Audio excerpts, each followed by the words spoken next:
জুলাই আন্দোলনে খুনিদের বিচারের পাশাপাশি শহীদ পরিবারগুলোর পাশে থাকার প্রতিশ্রুতি দিলেন প্রধান উপদেষ্টা ডক্টর মোহাম্মদ ইউনূস।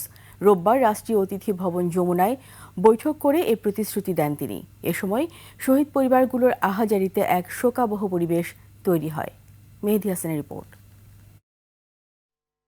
রোববার বিকেলে শহীদ পরিবারের সদস্যরা আসেন রাষ্ট্রীয় অতিথি ভবন যমুনায়। তথ্য ও সম্প্রচার উপদেষ্টা নাহিদ ইসলাম ও জুলাই অভ্যুত্থান আন্দোলনের অন্যতম সংগঠক সার্জিস আলমকে নিয়ে তাদের সাথে বৈঠকে বসেন প্রধান উপদেষ্টা।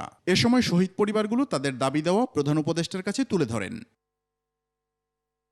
প্রধান উপদেষ্টা আশ্বাস দেন, অপরাধীদের বিচারে কোনো ছাড় নয়। একদিনে এটা সমস্যার সমাধান হয়ে যাবে না, কিন্তু আমরা ছাড়বো না। ধাপে ধাপে ধাপে ধাপে যতদূর নিয়ে যেতে পারি আমরা নিয়ে যাব।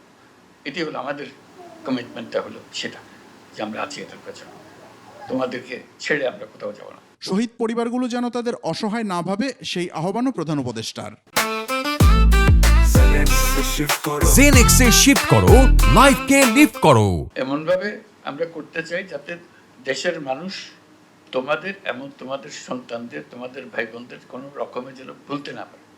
এটা আমরা চেষ্টা করব যে এটুকু মনের মধ্যে গেঁথে দেওয়া, না হলে এটা এই পুরো আন্দোলন সার্থক হলো না। তো এরই যদি ভুলে গেলাম তাহলে কি করলাম? বৈঠক শেষে শিশুসহ শহীদ পরিবারের সদস্যদের সাথে কুশল বিনিময় করেন প্রধান উপদেষ্টা। মেহেদী হাসান, 21 টেলিভিশন, ঢাকা।